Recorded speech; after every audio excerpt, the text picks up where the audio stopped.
اعوذ باللہ من الشیطان الرجیم، بسم اللہ الرحمن الرحیم۔ السلام علیکم ورحمۃ اللہ وبرکاتہ۔ منزل مقصود کی جانب حضرت خواجہ غریب نواز کا پہلا قدم، جسے آج ایک عالم خواجہ غریب نواز کے نام سے نہایت عقیدت و احترام کے ساتھ یاد کرتا ہے اور انہیں سلطان الہند کے لقب سے جانتا ہے اور مانتا ہے۔ بے خوف و خطر دشوار گزار راستوں، لق و دق صحراؤں اور بے آب و گیا میدانوں کو طے کرتا ہوا منزل مقصود کی طرف رواں دواں تھا۔ راہ میں جہاں کہیں شام ہو جاتی، وہاں ٹھہر کر عبادت الہی میں مصروف ہو جاتے اور صبح نمودار ہوتے ہی اپنے معمولات سے فارغ ہو کر پھر سفر شروع کر دیتے۔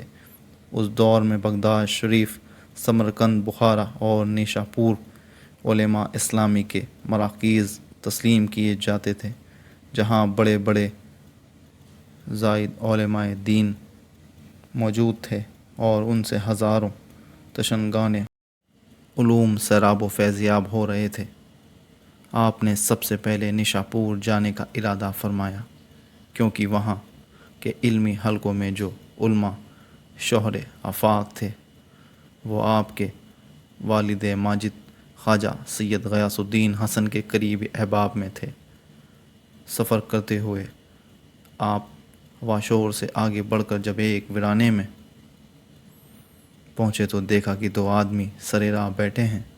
آپ نے سلام کر کے خیریت دریافت کرتے ہوئے دھوپ اور ویرانے میں اس طرح بیٹھے رہنے کا سبب پوچھا تو ان میں سے ایک نے مغموم سے لہجے میں جواب دیا، بھوک اور پیاس سے نڈال ہو کر یہاں بیٹھ گئے ہیں۔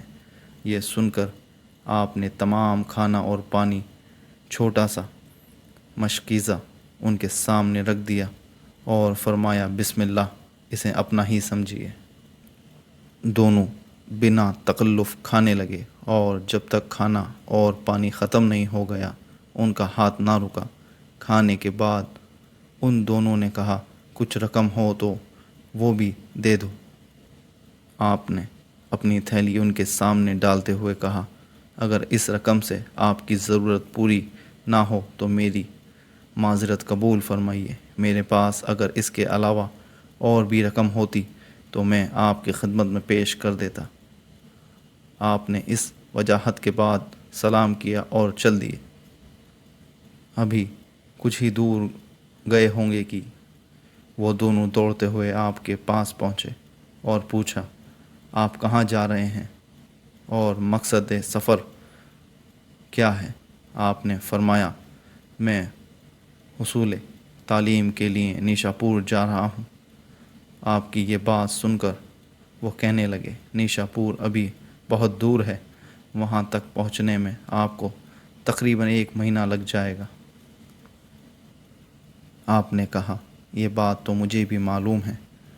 وہ دونوں حیرت سے چیخ پڑے اور کہا، آپ نے تو اپنا تمام زاد سفر ہمیں دے دیا، اب آپ کا کیا بنے گا؟ سرکار خواجہ نے فرمایا، اللہ بڑا کارساز ہے جو اس ویرانے میں تمہیں کھلا پلا سکتا ہے، تمہاری ہر ضرورت پوری کر سکتا ہے، تو کیا وہ مجھے اپنی رحمت سے محروم رکھے گا؟ کیا وہ میرا پروردگار نہیں ہے؟ آپ کا یہ جواب سن کر وہ رونے لگے اور کہا، ہمیں معاف کر دیں، ہم نے آپ کو دھوکہ دیا ہے، ہم ضرورت مند اور محتاج نہیں ہیں، رہجن ہیں۔ آپ نے ہماری آنکھیں کھول دی ہیں اور ہمیں اللہ کی ربوبیت پر بھروسہ کرنا سکھا دیا ہے۔ ہم کھانا تو واپس نہیں کر سکتے، لیکن آپ اپنی رقم واپس لے لیں۔ آپ نے فرمایا، کوئی چیز کسی کو دے کر واپس لینا اخلاق نبوی کے منافی ہے۔ وہ اصرار کرتے رہے مگر آپ نے انہیں حیران و پشیماں چھوڑ کر اپنی راہ پر چل دیے۔ بھوک اور پیاس کے عالم میں سفر کرتے ہوئے سرکار خواجہ غریب نواز دل آرام قصبے میں پہنچے۔ وہاں ایک عابدہ و زاہدہ خاتون آپ کو اپنے گھر لے گئیں۔